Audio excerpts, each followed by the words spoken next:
I want you to imagine something. You are an astronaut. You are floating in deep space, somewhere beyond the outer edge of the Milky Way. Your spacecraft has malfunctioned. Your engines are dead. And directly ahead of you, invisible against the blackness of space, is a black hole, not a small one, a supermassive one, about the mass of 10 billion suns, quietly waiting. You are drifting toward it, slowly at first, then faster and faster. Now, here is the question.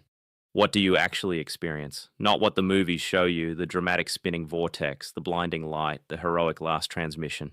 What does the physics say happens to you, second by second, as you cross the event horizon and fall toward the singularity? Because the real answer has three parts, and all three of them will completely shatter whatever picture you currently have in your head. The first part is strange.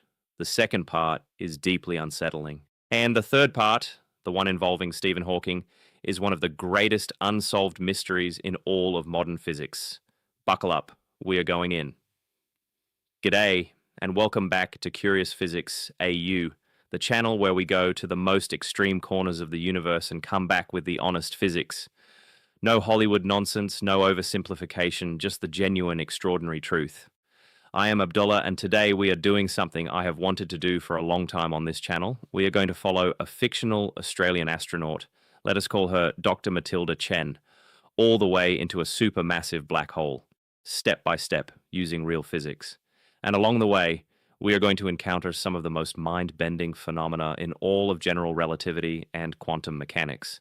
Spaghettification, gravitational time dilation at its absolute extreme, the information paradox, Hawking radiation, and the unanswered question at the very center of the black hole, the singularity, where our physics breaks down completely. This is not a gentle journey, but it is a genuinely extraordinary one. Let us go get Dr. Chen. Before Dr. Chen falls in, let us make sure we understand what a black hole actually is. Because the common picture is wrong in some important ways. A black hole is not a giant cosmic vacuum cleaner. It does not suck everything in. If our sun magically became a black hole right now, Earth would continue orbiting at exactly the same distance. The gravitational field at our distance would be identical. We would freeze in darkness, but we would not get sucked in. A black hole is a region of space-time where the curvature is so extreme, caused by an extraordinarily concentrated mass, that the escape velocity exceeds the speed of light. Escape velocity is the speed you need to reach to escape a gravitational field. Earth's escape velocity is about 11.2 kilometers per second. That is why rockets need to go so fast. For a black hole, the escape velocity at the event horizon is exactly the speed of light.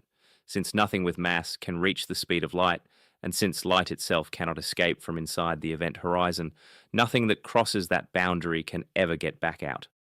The event horizon is not a physical surface. There is no wall, no membrane, no visible boundary you could touch. It is simply the point of no return.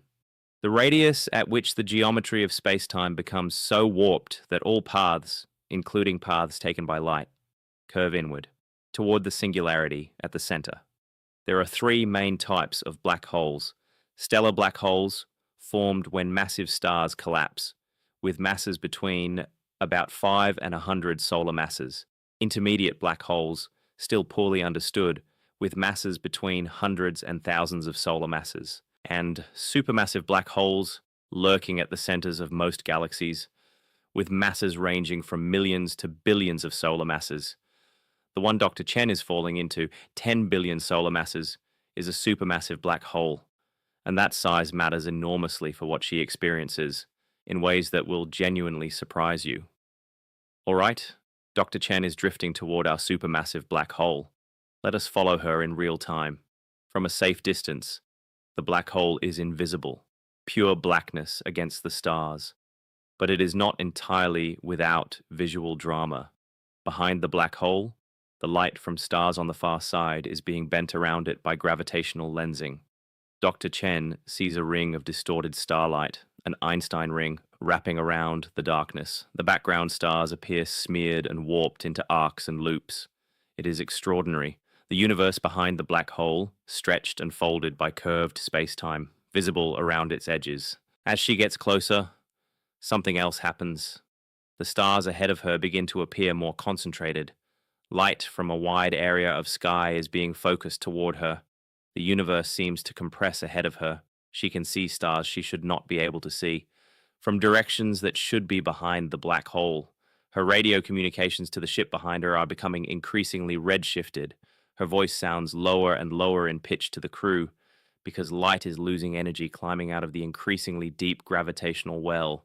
Now, here is the first major surprise. Dr. Chen is falling into a supermassive black hole, 10 billion solar masses, and yet, as she crosses the event horizon, she feels nothing special, nothing, no wall, no bang, no dramatic sensation. The event horizon, the point of no return, passes her by, completely undetected. She cannot know she has crossed it. It is invisible, unmarked. The local physics right at the event horizon feels perfectly normal. She could be reading a novel as she crosses the most dramatic boundary in the universe. This is one of the most counterintuitive results in all of general relativity, and it is completely real. Now, here is where size matters enormously, and where Dr. Chen's fate diverges dramatically from what would happen to you falling into a smaller black hole. Tidal forces. You know what tidal forces are. You experience a version of them every day. The moon's gravity pulls on the side of Earth closest to it more strongly than on the far side. That difference in gravitational pull stretches the Earth slightly and creates our ocean tides. The same principle applies to anything falling into a black hole. The side of your body closest to the singularity is pulled more strongly than the far side. That difference in pull, that tidal force, stretches you along the direction of fall and squeezes you sideways simultaneously. Physicists call this spaghettification. You get stretched into a long, thin strand like cosmic spaghetti by the extreme tidal forces near a black hole. Now, here is where our supermassive black hole makes an enormous difference. The strength of tidal forces at the event horizon depends on the size of the black hole. For a small black hole, the event horizon is very close to the singularity. The tidal forces at the horizon are catastrophically strong. You would be spaghettified long before reaching the event horizon. You would never make it across. But for a supermassive black hole, 10 billion solar masses, the event horizon is so far from the singularity that the tidal forces at the horizon are actually quite gentle, less than you would feel from Earth's gravity standing on the surface. Dr. Chen crosses the event horizon completely intact, comfortable, unaware. Spaghettification is coming for Dr. Chen, but not yet. It will happen deep inside as she approaches the singularity. The tidal forces will grow without bound as the singularity gets closer. The bigger the black hole, the further in you get before the universe starts pulling you apart, which means Dr. Chen has time. Time to observe, time to think, time to experience something that no physicist has ever directly observed. What does the inside of a black hole look like? This is the part that most popular science gets completely wrong.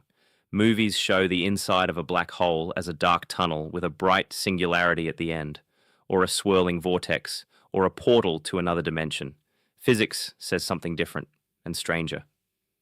Once inside the event horizon, Dr. Chen can still see. Light from outside the black hole continues to fall in, so the universe outside is still visible to her. But it appears increasingly concentrated ahead of her, in the direction of the singularity. All the light from the entire history of the universe that will ever fall into this black hole is concentrated into a bright ring ahead of her, the future light cone of the universe, compressed into a single direction. Behind her, nothing. Not darkness, not black, just nothing incoming, because nothing from outside can reach her anymore. She is cut off. The event horizon is now her past. She cannot return to it any more than we can return to yesterday. And here is the deeply strange geometrical truth about being inside a black hole. Inside the event horizon, the direction toward the singularity is not a direction in space anymore. It is a direction in time. The singularity is not a place. It is a moment in Dr. Chen's future that she cannot avoid, just as she cannot avoid tomorrow. She is not falling through space toward the singularity. She is moving through time toward it. And no matter what she does, fires thrusters, turns around, accelerates sideways, she cannot avoid it. The singularity is her future, as inevitable as next Tuesday. Space and time have swapped roles inside the event horizon. The spatial direction toward the singularity has become a temporal direction toward an inevitable future moment. General relativity is not subtle about this. The mathematics is unambiguous, and it is one of the most profoundly disorienting ideas in all of physics. Now, let us step back, away from Dr. Chen, back to the crew, watching from a safe distance. What do they see happening to her? This is where gravitational time dilation, which we touched on in our gravity video, reaches its absolute extreme and produces a result that is genuinely counterintuitive. As Dr. Chen approaches the event horizon, the crew sees her moving more and more slowly, not because she is actually decelerating, but because the light she emits is increasingly losing energy climbing out of the deep gravitational well. It takes longer and longer for each successive signal to reach them. From the crew's perspective, Dr. Chen appears to slow down. Her movements become sluggish. Her transmissions become increasingly redshifted, lower and lower frequency, until the signal becomes infrared, then microwave, then radio waves too weak to detect. She appears to freeze, suspended at the event horizon, growing dimmer and dimmer, redder and redder. She never appears to cross. From the crew's perspective, Dr. Chen is frozen at the event horizon for eternity. She never falls in. But from Dr. Chen's perspective, she crosses the event horizon in finite time, completely normally, and continues falling. Both perspectives are physically valid. Both are real. Dr. Chen crosses the event horizon and falls in. The crew never sees her cross. This is not a contradiction. It is the universe's way of protecting causality, of ensuring that information about the interior of a black hole can never reach the outside universe. General relativity is deeply, profoundly, beautifully consistent. Even when it seems to contradict itself, it does not. It just requires you to think very carefully about whose clock you are using. Now, here is where the story takes a quantum mechanical turn, and where one of the greatest unresolved mysteries in all of physics enters the picture. In 1974, Stephen Hawking made a startling theoretical discovery. Black holes are not completely black. Using a combination of general relativity and quantum field theory, Hawking showed that black holes slowly emit thermal radiation, not from inside the event horizon, but from just outside it. Here is the mechanism, simplified but physically honest. Quantum mechanics tells us that empty space is not truly empty. It is filled with quantum fluctuations, pairs of virtual particles constantly popping in and out of existence. Particle and antiparticle created together, annihilating each other almost immediately, borrowing energy from the vacuum and paying it back. Near the event horizon of a black hole, something extraordinary can happen. One of the virtual particle pair falls inside the event horizon, the other escapes. The escaping particle becomes real. It carries away energy, and that energy comes from the mass of the black hole itself. The black hole loses mass very slowly, but continuously. Over an extraordinarily long time, for a stellar black hole longer than the current age of the universe many times over, the black hole evaporates completely, and here is where Dr. Chen's story takes a deeply troubling turn. Everything that fell into the black hole, Dr. Chen, her spacecraft, every atom, every bit of information about what she was wearing and what she was thinking, is encoded in the quantum state of the matter inside. But Hawking radiation is thermal. It is random. It carries no information about what fell in. So when the black hole finally evaporates, where does all that information go? If it is destroyed, that violates the conservation of quantum information, one of the most fundamental principles in quantum mechanics. If it somehow escapes in the Hawking radiation, how? How does information from inside the event horizon get encoded in radiation emitted just outside it? This is the black hole information paradox, and it remains one of the deepest and most contentious problems in all of theoretical physics today. Stephen Hawking spent decades arguing information was destroyed. Most physicists now believe it is preserved, somehow encoded in subtle correlations in the Hawking radiation. But the precise mechanism remains unknown. Dr. Chen's information, her story, is out there, somewhere, scrambled beyond any practical recovery, but the universe keeps its records. Dr. Chen is still falling, deeper and deeper. The tidal forces are growing. The spaghettification is beginning.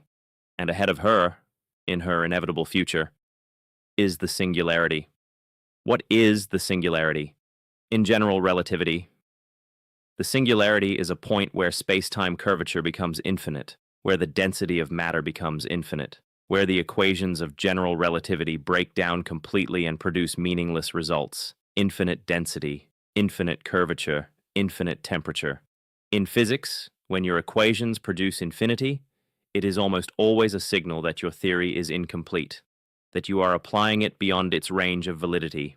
The singularity is not a real physical prediction of infinite density. It is a signal that general relativity fails at the center of a black hole.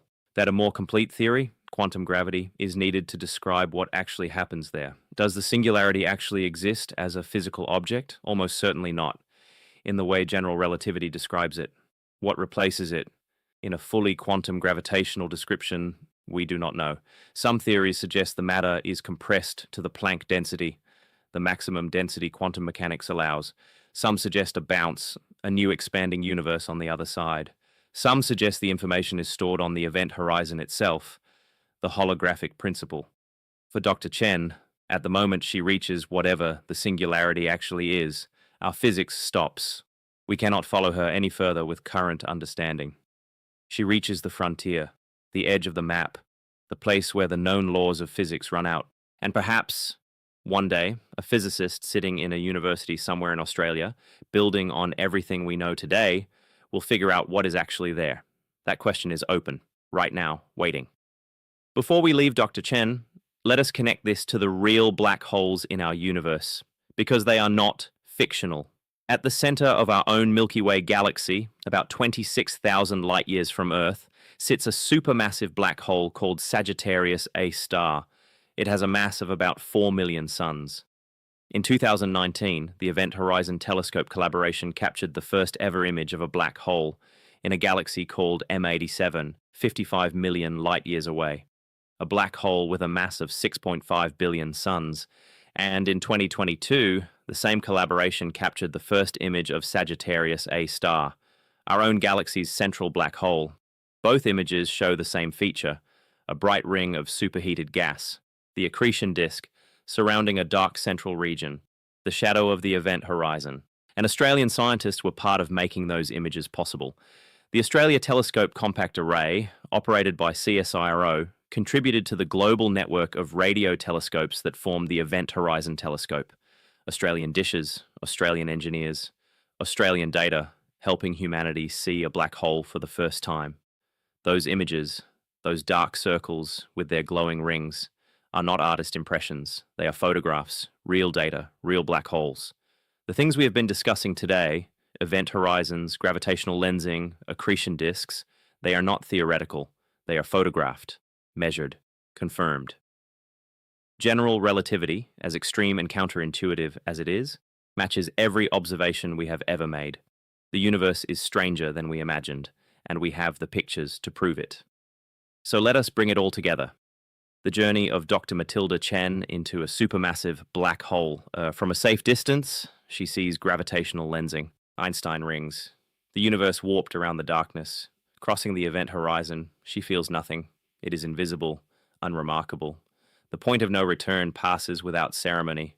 Meanwhile, the crew watching from outside see her freeze at the event horizon, redshift into invisibility, never appear to fall in. Both perspectives are physically valid. Deep inside, space and time swap roles. The singularity is not a place. It is an inevitable moment in her future, as unavoidable as tomorrow. The tidal forces grow. Spaghettification begins. The universe, as she knew it, ends. Hawking radiation slowly drains the black hole of mass over cosmic timescales, raising the profound question of where her information goes. The information paradox, still unsolved. Still one of the greatest open questions in theoretical physics. And, at the singularity, our physics stops. The map runs out. Quantum gravity is needed, and we do not yet have it. If this journey into the most extreme object in the universe blew your mind, smash that subscribe button and join the Curious Physics AU family. New videos every week, built for Australian students and anyone who wants to understand the universe at its most extreme. Drop a comment below. What surprised you most? Dr. Chen feeling nothing at the event horizon, time and space swapping roles, the information paradox. Tell me what got you. Share this with a mate who loves space or one who thinks physics is boring. This might just change their mind permanently. And for the HSC and VCE students watching, everything in this video connects directly to your study of gravity, space-time, and modern physics. Keep asking the deep questions, they matter. I will catch you in the next one. Crikey.